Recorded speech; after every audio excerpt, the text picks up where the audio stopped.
What's actually worse than just losing a fight in the UFC? It's not just the L on the record, the physical pain that fades. It's losing your pride. It's becoming a meme overnight. Having millions of people watch your absolute worst moment, maybe your most humiliating moment, just looped endlessly online. That sting, that kind of public shame. It feels like it would last way longer than any injury. A broken nose heals, right? But that digital footprint, that's kind of forever. The octagon is just unforgiving in that way. It really is the ultimate proving ground. And yeah, losing physically is tough. We see that all the time. But the psychological hit of being publicly embarrassed on that massive global stage, that can be devastating. It's not just about the win being taken. It feels like it strips away part of who you are, your legacy, and that's exactly what we're going to dive into today. This deep dive is all about counting down some of the UFC's most, well, profoundly embarrassing moments. And we've got some real doozies. We're talking Olympic champions being carried around like sacks of potatoes or legends getting sparked out cold after months of trash talk. And even the biggest star in the sport facing just the most incredible kind of soul-crushing irony. So our mission here in the deep dive is to really unpack these moments. We're not just looking at what happened inside the cage. We're digging into the why. Why did these specific moments cut so deep? What was the context? The build-up? The visual impact? Some of these images are just burned into fans' memories and the raw human emotion behind it all. These moments became unforgettable footnotes in UFC history, often for painful reasons for the fighters involved. Let's dive in. Our first moment takes us to UFC 298. We're in the bantamweight division. Always chaotic, always high stakes. Bantamweight is just stacked. Speed, technique, crazy depth. Every single fight feels massive, like it could change everything. And this fight was no exception. We're talking about Henry Cejudo. Triple C himself, his resume is just insane, right? Not just a former double champ in the UFC flyweight and bantamweight simultaneously, which is incredibly rare, almost unheard of, but also an Olympic gold medalist in wrestling. Let that sink in. That's a level of athletic achievement very few people on the planet reach, let alone in combat sports. He's legendary status, for sure. And coming into this fight against Merab Dvalishvili, his goal was super clear. He wasn't shy about it. Climb back up the rankings, become the #1 contender, and get that shot at Sean O'Malley's belt. Finish the comeback story. And he was, let's say, vocal about it beforehand. Vocals, putting it mildly, the pre-fight trash talk was constant, relentless almost. Always taking shots at Merab in interviews online. Really trying to build that bad blood, paint himself as the veteran coming back to school. Like he wasn't just hyping the fight, he was putting immense pressure on himself to back it up. That adds a whole other layer. Definitely raises the stakes for him personally. Every move feels heavier. And then you look across the cage, and there's Merab Dvalishvili, the machine. And he was described perfectly as a man on a rampage. Because he absolutely was. Just look at his run stacking wins over huge names. Former champs like Jose Aldo, Petrie January legends. And he wasn't just winning, he was breaking guys. That's what stood out. His style is just suffocating. The relentless pace. The grappling. He just overwhelms people for 15 or 25 minutes straight. Physically and mentally. Guys look like shells of themselves by the end. He's a cardio machine with an iron will. Just relentless. So the fight starts. Cejudo versus Merab. It was competitive early on. It was really tactical, high-level stuff, exactly what you'd expect. First round, maybe slightly Cejudo. Could be. Second round, Merab's pressure definitely started to build. Felt like he was leaning his way. Setting up a massive third round. Everything to fight for. Could have easily been heading towards a split decision. It was tense. Then the moment. The one image from that fight everyone remembers. The one that probably keeps Cejudo up at night. Third round, Merab shoots for a takedown. Now, normally you think Cejudo, Olympic gold medalist wrestler, he stuffs this easily. Decades of muscle memory, world-class defense. He sprawls, tries to stay up. But Merab just lifts him, like scoops him clean off his feet. It wasn't just lifting him. It was how effortlessly it looked, like picking up a bag of groceries. Seriously, the visual was just stunning and devastating. It wasn't a quick takedown to the mat. Merab literally walked him, holding him up in a fireman's carry from one side of the octagon clear across to the other. Like a parade just showing utter physical dominance. It was maybe 15-20 feet. The crowd gasped. Commentators were losing it. For any fighter, getting picked up and carried like that is humiliating. It's a raw display of being overpowered. A public statement that you're just not strong enough in that moment. But for Henry, given who he is, this was uniquely, unbelievably devastating. You have to circle back to those credentials. Legendary wrestler, Olympic champion. This wasn't just a takedown. It was a statement. A loud visual declaration by Merab that he wasn't just stronger. He'd neutralized Cejudo's greatest weapon, his identity. It completely dismantled that wrestling god persona right there on the canvas. It's a visual fans will never ever forget, precisely because of Cejudo's background. It undermines everything he represents in grappling. For him, someone who's dedicated his life to wrestling reached the absolute pinnacle to be dominated like that in such a basic, almost disrespectful way. It's probably one of the hardest moments of his career to swallow. Imagine carrying that weight, that blow to your core identity as an athlete. It's brutal. That moment overshadowed the entire fight more than the scorecards. Now we shift gears a bit.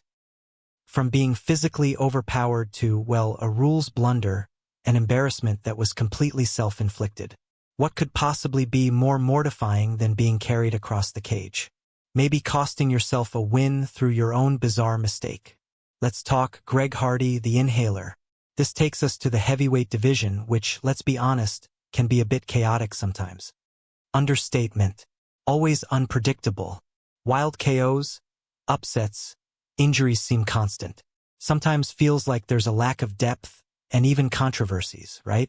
Like the whole John Jones situation, as MMA fans are saying he avoided Aspinall. It adds to that feeling of chaos. And right in the middle of all that, you have Greg Hardy, former NFL star, huge guy, transitioned to MMA. And he came with baggage, didn't he? A lot of pre-MMA notoriety, past controversies. So every move he made was under a microscope. He was still pretty new to the pro-MMA scene, still trying to prove himself. And then came the infamous Inhaler incident, October 18, 2019, UFC Fight Night, Boston. Hardy's fighting Benso Soli. Heavyweight bout, grinding fight, tough stuff. Between rounds 2 and 3, both guys are breathing heavy, totally gassed, pushing hard. Standard stuff. And then Hardy, sitting in his corner, cameras right on him. He just pulls out an inhaler. Just takes a puff casually like he's grabbing a water bottle during a timeout in basketball. No attempt to hide it, nothing. Which would be fine, maybe, except for one massive problem. There's the crucial issue.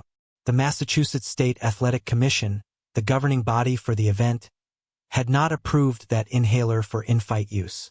A clear rule violation. You can't just use unapproved medication during a fight. Rules in combat sports are incredibly strict about what goes into a fighter's body during competition. Preventing performance enhancement, even perceived enhancement. An inhaler might seem harmless. It's medically necessary for some, but if it's not cleared beforehand for use during the fight, big no-no. So Hardy goes out, finishes the fight, wins by unanimous decision. So from a self-inflicted rule mistake, let's pivot to humiliation delivered directly by a rival after years of history. This one's juicy. This is about deep-seated rivalry, psychological warfare, and one knockout image that became absolutely iconic. We have to be talking about Alex Pereira and Israel Adesanya. Has to be. Their story is, well, maybe the most lopsided, dominant rivalry, psychologically speaking, in combat sports history. Lopsided in Pereira's favor, historically. Across kickboxing, then into MMA, Pereira just seemed to have Izzy's number. Always found a way. Felt like a curse for it? This one guy he just couldn't beat, casting a shadow over his incredible career. Pereira had that mental edge, knocking him out in kickboxing, then taking his UFC belt. That first UFC fight where Pereira won was brutal to that late comeback TKO. It just seemed to solidify Pereira's hold over him. So going into their fourth fight, UFC 287, the mind games were just dial up to 11. Absolute fever pitch. Every interaction was theater, press conferences, weigh-ins, pure psychological warfare, each guy trying to get that mental edge. And the symbolic gestures were brilliant. Pereira shows up in a Pikachu jacket, which was hilarious. So playful, kind of mocking, like he wasn't taking Izzy's threats seriously at all, just dismissing him. And then Izzy responds, always the master of symbolism, with a dog collar around his neck, declaring his dog mentality, signaling he was ready for a scrap, unleashing something primal he hadn't shown before against Pereira, like, I'm off the leash now. Brilliant stuff. Then the fight itself. It was intense. Exactly what you'd expect from these two with so much history. Pereira was landing heavy shots, pushing Izzy back. For a minute there, it really felt like history was going to repeat itself. You could feel the tension. Looked like another Pereira finish might be coming. And then the twist. The moment nobody saw coming. That right hand from Izzy, clean. Pereira wobbled, hurt for the first time. And Izzy didn't hesitate. Followed up immediately with another massive right. Perfect timing. And Pereira just went down, out cold, collapsed, eyes blank. Done. Instant. Shocking. The arena went absolutely insane, but the image that followed, that's the humiliation part for Pereira. While Pereira is flat on his back, completely unconscious, Adesanya stands right over him. And he's not just celebrating. He's dancing, pointing, roaring, taunting, just soaking in years of frustration released in one moment. Pure revenge, pure catharsis. And for Pereira, it wasn't just losing the fight. It was becoming that image, the guy who dominated Izzy for so long. Now sleeping on the canvas while his rival celebrates over him. The ultimate public turning of the tables, televised globally. That image instantly became the meme, shared everywhere. Shorthand for poetic justice and MMA. Total schadenfreude for Izzy fans. It just shows the psychological depth of that defeat. Years of rivalry ending in such a stark, public, undeniable way. But as we know, MMA moves incredibly fast. The script flips constantly. Exactly. That image of Pereira sparked out was huge for a while. But less than a year later, different weight class, Pereira is no longer the punchline. Now he's the one delivering it. Which brings us to another classic case of pre-fight talk backfiring spectacularly. Proof that karma can be swift in this sport. Fast forward to UFC 300. Massive event. Alex Pereira has moved up to light heavyweight. And he's not just there. He's already the champion. Two-division UFC champ. His stock has soared again after the Izzy loss. He proved his power trap. Undisputed champ. And his opponent, Jamal Hill, former light heavyweight champ himself. And he's loud, very confident, brash. And he was absolutely convinced and told everyone repeatedly that he could beat Pereira in a striking match, which is a bold claim against Pereira. Very bold, like maybe the best pure striker in the UFC. Hill thought he had the speed, the power, the technique to outstrike Patton. And his pre-fight talk was just non-stop interviews, his YouTube channel constantly saying, I'll beat Alex at his own game. Doubling down every chance he got, really trying to get under Pereira's stoic skin. And then at the press conference, he takes it further, brings out an Easter Island doll to mock Pereira at the stare down. Directly poking fun at Pereira's stone-faced demeanor, comparing him to the statues, trying to rattle him, break that composure. Classic pre-fight antics. So fight night, UFC 300, huge stage, first round, just getting started. Hill throws a low kick, accidentally catches Pereira right in the cup. Ouch. Usually means a pause, right? Rush steps in, gives the fire time to recover. Herb Dean starts moving in. But Pereira does something unexpected. He just waves Herb Dean off. Just dismisses him. Refuses the break. Stays focused like, nope, I'm good. Let's go. It was such a power move, like a statement of pure resilience, unwilling to be stopped, even by a foul telling Hill that didn't faze me. Chilling intensity, no excuses, no delays. He wanted to finish the job, and literally seconds later, boom, the left hook, vintage Pereira signature weapon. Hill just collapses out cold like a tree falling. Fight over just like that. Too fast, so brutal. The crowd barely processed the wave off before Hill was down. Instant retribution, and then the perfect callback. Pereira standing over the unconscious Hill pulls out a mocking meme taunt. The sleepy gesture, the exact same kind of taunt Adesanya used on him. The layers. For Hill, it wasn't just losing his comeback fight after injury.